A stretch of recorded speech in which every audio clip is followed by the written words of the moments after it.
Hello everyone, I am Dr. Trupti and this is my YouTube channel NJOY Biochemistry. If you find the content on this channel useful, please subscribe, like and share the videos. In the video lecture series on thyroid gland, I am going to cover both physiology as well as biochemistry of thyroid gland. So let's begin with the part 1, that is thyroid hormone synthesis. At the end of this session, students shall be able to explain the synthesis, secretion and regulation of thyroid hormones. Do you know who was the first person to name thyroid gland thyroid? It was anatomist Thomas Wharton. He named thyroid gland thyroid because the shape of thyroid is like a shield, and the Greek word thyrios, it means a shield, and that's why he named thyroid gland as thyroid. And Leonardo da Vinci, he was the first person to recognize and draw the thyroid gland. Thyroid gland is the largest endocrine gland in the body. It weighs around 15 to 25 grams in adult. It has rich blood supply. It is highly vascular. It is situated just below the larynx on either side of trachea. It has two lobes. It is butterfly shaped and both right and left lobes are connected by thyroid tissue called as isthmus. And this thyroid gland is responsible for synthesis and secretion of thyroid hormones as well as calcitonin. Thyroid hormones are required for normal growth and development and essential for mental and psychological development in infancy and early childhood. Histologically, each lobule of thyroid gland is divided into various lobules by fibrous tissue septa, and each lobule is made up of an aggregation of several follicles. So these are the several follicles which make the lobule of thyroid gland, and each follicle is lined by follicular cells. These follicular cells, they vary in shape with the degree of glandular activity. Normally, the cells are cuboidal and the colloid in the follicle is moderate in amount.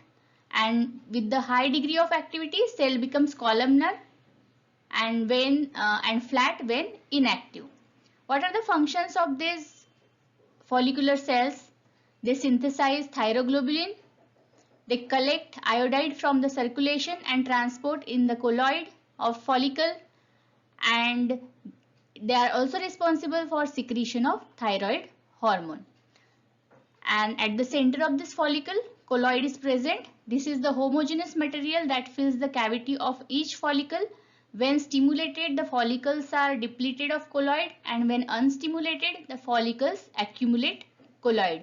And it is the storehouse of thyroglobulin and thyroid hormones. These are the parafollicular C cells which are scattered in between the follicles, and they are responsible for secretion of calcitonin, which plays important role in calcium homeostasis. And these are the capillaries from where iodide is taken in the follicular cells and thyroid hormones are secreted in the circulation. Now let's take a look at structure of thyroid hormones. For synthesis of thyroid hormone, two important raw materials are required. The first one is amino acid tyrosine, which is associated with the thyroglobulin, and iodine. This is the structure of T4, which is also called as thyroxine, and it constitutes 90% of thyroid output. This thyroxine is also called as 3,5,3', 5' tetraiodothyronine, because because 4 iodine molecules are attached here. This is 3,5,3', 5' tetraiodothyronine. This is the structure of T4. This is T3. It constitutes 10% of thyroid output and responsible for most of the tissue action, and it is called as 3,5,3' triiodothyronine. Triiodine because 3 iodine molecules are involved here. 3, 5 and 3' triiodothyronine. Next is reverse T3. Why it is the reverse T3? Because it is 3, 3', 5' triiodothyronine. So the first iodine is attached at the third position, but the fifth position is empty, and the second iodine is attached here at the 3' position, and third iodine is attached at the 5' position. So it is 3, 5' triiodothyronine, which is also called as reverse T3. and it constitutes less than 1% of thyroid output, and it is biologically inactive. And the other thyroid hormone which is secreted by parafollicular C cells, it is the calcitonin, which is responsible for calcium homeostasis. To understand thyroid hormone synthesis, let's imagine one analogy of a factory where the product thyroid hormones are manufactured. So consider thyroid gland as a factory where the products thyroid hormones are manufactured. The factory is thyroid gland. What are the products? Products are T3 and T4. Now what are the raw materials required for this product to be manufactured? Tyrosine and iodine. Now what are the sources of these raw materials? From where you get this raw material? So the supplier of raw material is diet. Through diet we can get tyrosine. Tyrosine is a non-essential amino acid which can also be synthesized from phenylalanine, or we can directly get it from diet. And what are the sources of iodine? We get it from diet. The richest source is sea fish, bread, milk, vegetables, and iodine is also added to the table salt. So the supplier of raw material is through the diet. Now, what is the processing unit of this thyroid hormone synthesis? So here in this case, follicle. The follicle is processing unit where the synthesis, storage and secretion of thyroid hormone occurs. Now where it is stored? So inside the processing unit, inside the follicle, that thyroid hormone, it is stored inside as a colloid material as a part of thyroglobulin. So storage unit here is a colloid material which is present in the center of follicle. Now demand and supply. Synthesis of this product, thyroid hormones, it is dependent on demand and supply, which is controlled and regulated by hypothalamic pituitary thyroid axis, which involve two other important hormones, that is thyrotropin releasing hormone and TSH, that is thyroid stimulating hormone. Then transport. How that manufactured product are transported. So the thyroid hormones T3 and T4, they are transported in the circulation with the help of various transport proteins. Most importantly, thyroid binding globulin, then pre-albumin, and to the lesser extent by albumin. Now who are the consumers of these products which are synthesized in the factory of thyroid gland? Almost all cells are the consumer of thyroid hormones. Thyroid hormone synthesis involves various steps. The first one is formation and storage of thyroglobulin. Second is iodide trapping. Third is oxidation of iodide to iodine. Then comes iodination or organification, where iodine gets attached to the tyrosine of thyroglobulin. This is followed by coupling and storage. Then colloid pinocytosis, proteolysis with the help of lysosomes, and finally secretion and recycling. So these are the various steps which are involved in thyroid hormone synthesis. Now let's see each step one by one. The first step is formation and storage of thyroglobulin. This is a schematic representation of thyroid follicle which is lined by follicular cell. This is capillary. Now let's zoom into one of the follicular cell. So this is a blood vessel. This is follicular cell and this side is colloid. Now on this follicular cell, thyroid stimulating hormone, that is TSH receptor, is located. What is this thyroglobulin? Thyroglobulin, it is a dimeric glycoprotein and molecular weight is 660 kilodalton. It is made up of about 5000 amino acid and it has about 100 to 120 tyrosine residues. The thyroglobulin gene is located on the long arm of chromosome 8. So when there is release of thyrotropin releasing hormone from the paraventricular nuclei of hypothalamus, this TRH stimulates the thyrotrope of anterior pituitary and there is release of this hormone TSS, that is thyroid stimulating hormone. Now this thyroid stimulating hormone, it stimulates the thyroid stimulating hormone receptor. This is thyroid stimulating hormone receptor. So this thyroid stimulating hormone TSH, it acts on this receptor and this receptor is G protein coupled receptor and it activates adenyl cyclase and through the formation of cyclic AMP, further processes occurs which mainly involve the translation of thyroglobulin messenger RNA in the rough endoplasmic reticulum of follicular cell, which is followed by glycosylation of that that is thyroglobulin protein in the Golgi apparatus. Now this thyroglobulin, it is packaged in the form of vesicle, and then there is release of mature thyroglobulin by exocytosis in the lumen of follicle, and it becomes the major component of colloid. Synthesis of thyroid hormones, it occurs on the thyroglobulin, and the thyroid hormones remain bound with the thyroglobulin till its secretion. So this is the first step, that is formation and storage of thyroglobulin. Second step is iodide trapping, that is iodine is trapped from the circulation in the follicular cell. Thyroid gland contains about 5 to 8 milligram of iodide, that is 95% of total iodine content of the body, and it is the store of iodine. And out of that 5 to 8 milligram, 5% is present in the follicular epithelium, that is in the follicular cell, and 95% is stored in the follicular lumen in the form of colloid. It is associated with the thyroglobulin. And out of that, 2/3 is associated with the iodotyrosin, that is MIT and DIT, and 1/3 is associated with the T3 and T4. And this iodide trapping from the circulation in the follicular cell, it occurs with the help of transporter, that is sodium iodide symporter. Now let's see how this iodide trapping occurs with the help of sodium iodide symporter, which is located on the basolateral membrane of follicular cell. The concentration of iodide within the follicular cell is much higher as compared to the concentration present in the circulation. Thyroid to plasma free iodide ratio is about 30:1. So the transport of iodide occurs with the help of sodium.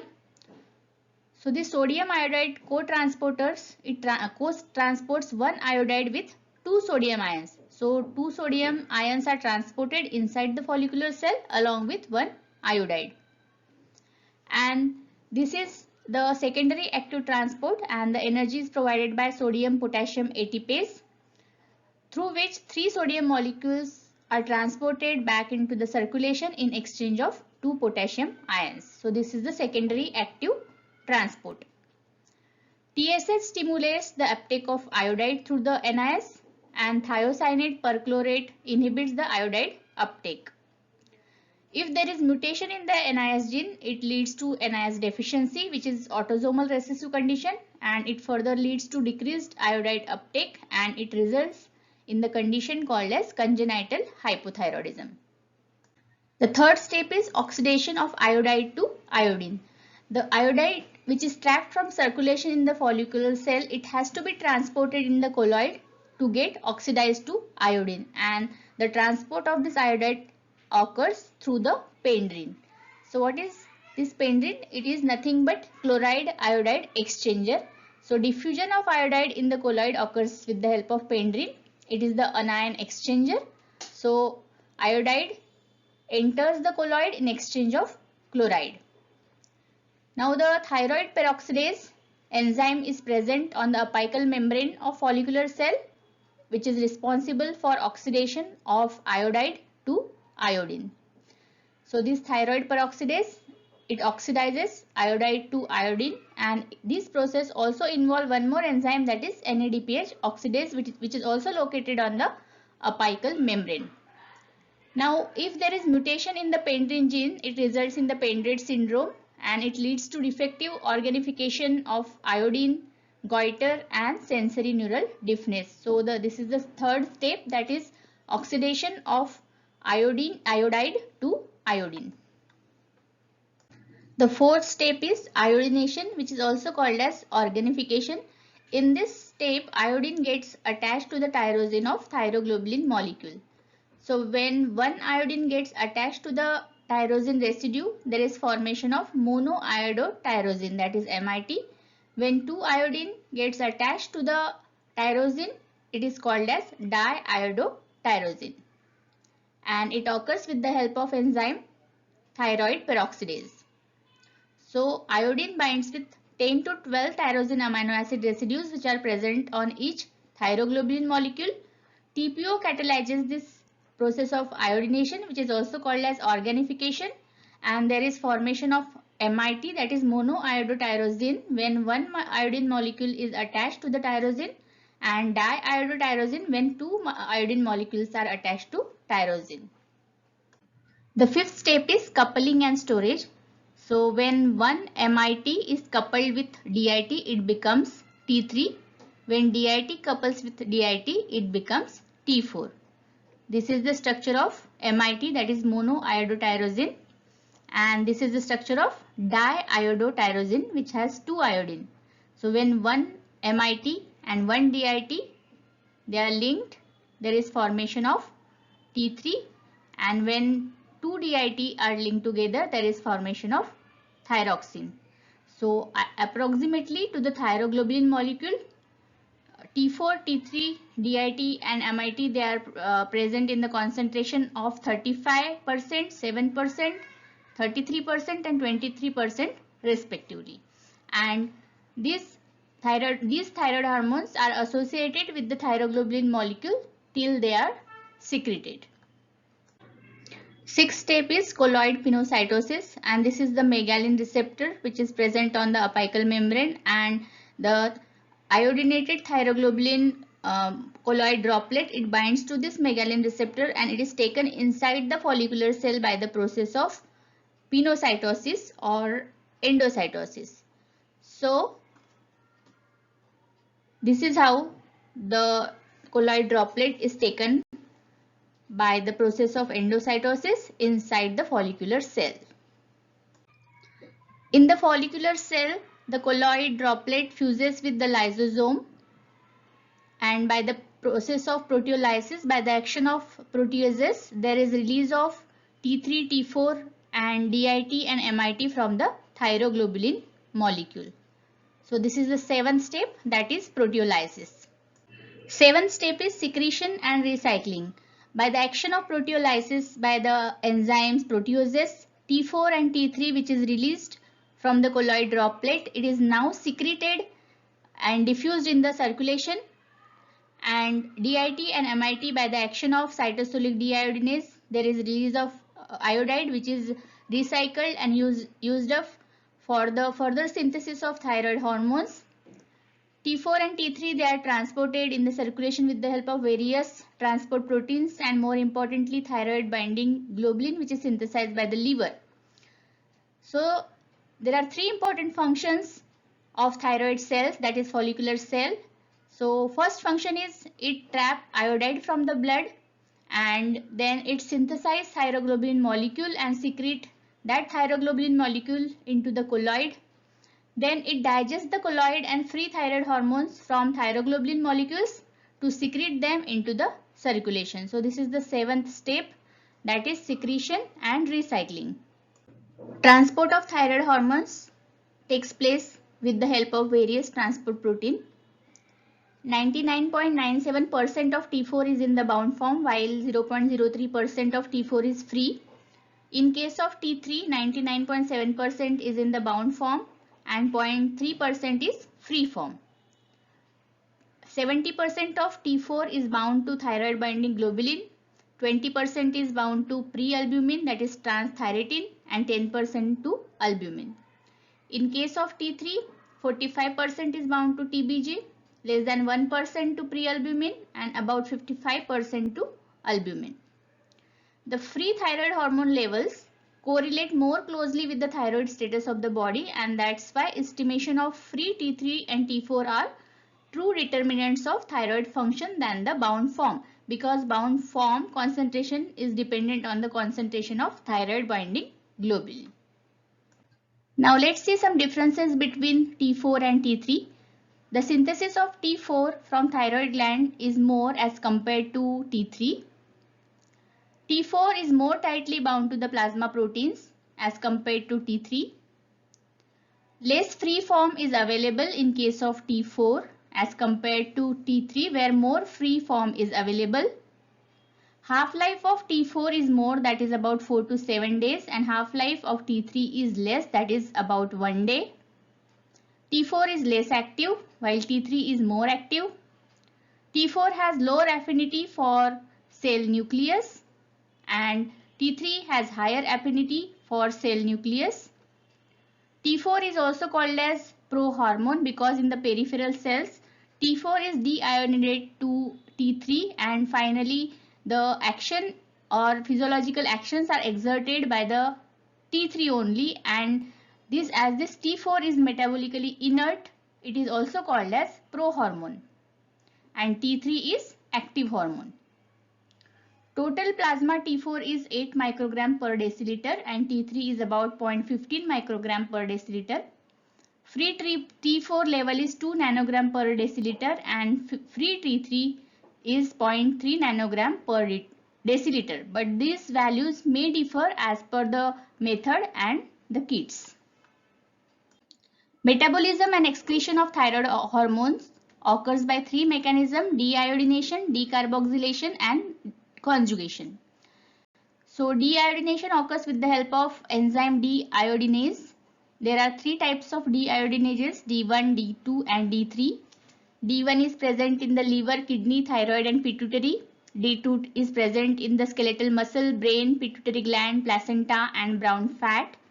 And D3 is present in brain and reproductive tissue. And in the peripheral cell, T4 is deiodinated to T3.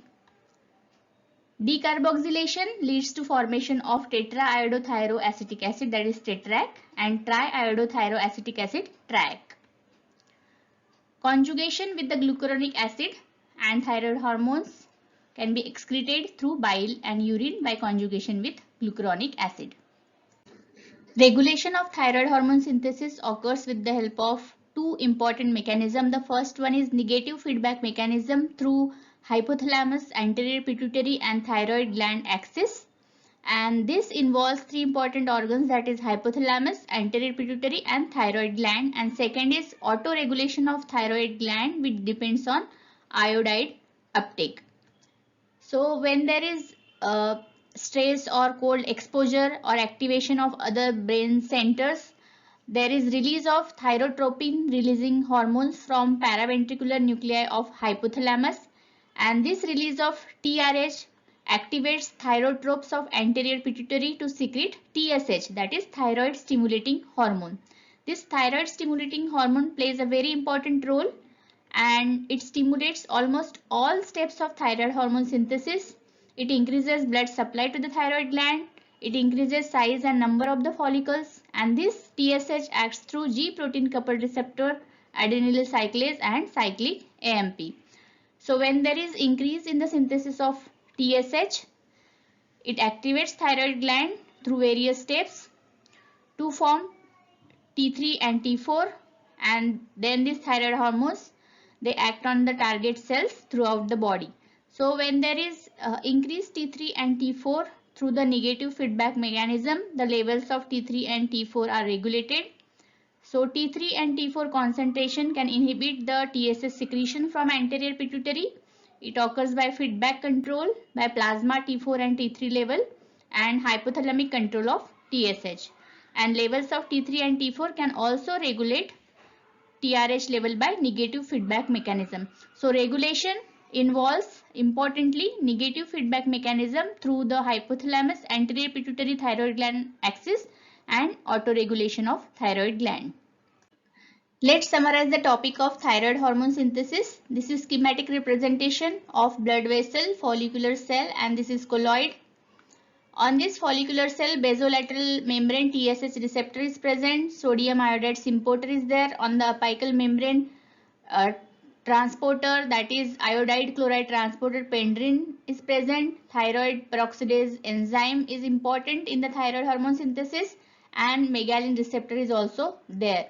So the first step in the thyroid hormone synthesis is formation and storage of thyroglobulin, and this step involves the activation of this TSH receptor by the hormone TSH, which is secreted by anterior pituitary, and the TRH, which is released from hypothalamus, is responsible for secretion of TSH from anterior pituitary, which acts on this TSH receptor, and it is responsible for formation of thyroglobulin protein in the rough endoplasmic reticulum, which is packaged and glycosylated in the Golgi bodies and packaged in the vesicle, and by the process of exocytosis it comes in the colloid. So this is the thyroglobulin molecule, and the first step, formation and storage of thyroglobulin. The second step is iodide trapping. So iodide is trapped in the follicular cell against its concentration gradient with the help of the sodium iodide symporter. Then iodide is taken and transported in the colloid with the help of this iodide chloride exchanger, that is the pendrin. The third step is oxidation of iodine to iodide. So oxidation of iodide to iodine occurs with the enzyme thyroperoxidase. This step is followed by the fourth step, that is iodination or organification, where this iodine gets attached to the tyrosine of thyroglobulin molecule to form monoiodotyrosine and diiodotyrosine. The fifth step is coupling and storage. So when one MIT and DIT couples, there is formation of T3, and when two DIT couple, there is formation of T4. So now thyroglobulin is attached with the T4, T3, DIT and MIT, and it is stored unless it is secreted. Then sixth step is colloid pinocytosis. This colloid droplet, it is taken up inside the follicular cell with the help of this megalin receptor. The seventh step is proteolysis. So this colloid droplet fuses with the lysosome, and with the help of lysosomal enzyme, there is degradation or separation of all the hormones DIT and MIT from this colloid droplet. Then there is secretion and recycling. T3, T4 hormones are secreted in the circulation, and MIT and DIT by the action of enzyme deiodinase. The iodine is recycled and utilized for the thyroid hormone synthesis. Now in the circulation, T3 and T4 is bound to thyroid binding globulin, prealbumin and albumin, and it reaches to the peripheral cells for its action. So this is the summary of thyroid hormone synthesis. In the next video, we will study about thyroid hormones, mechanism of action and their functions. If you find this video useful, please subscribe, like and share. Thank you for watching and happy learning.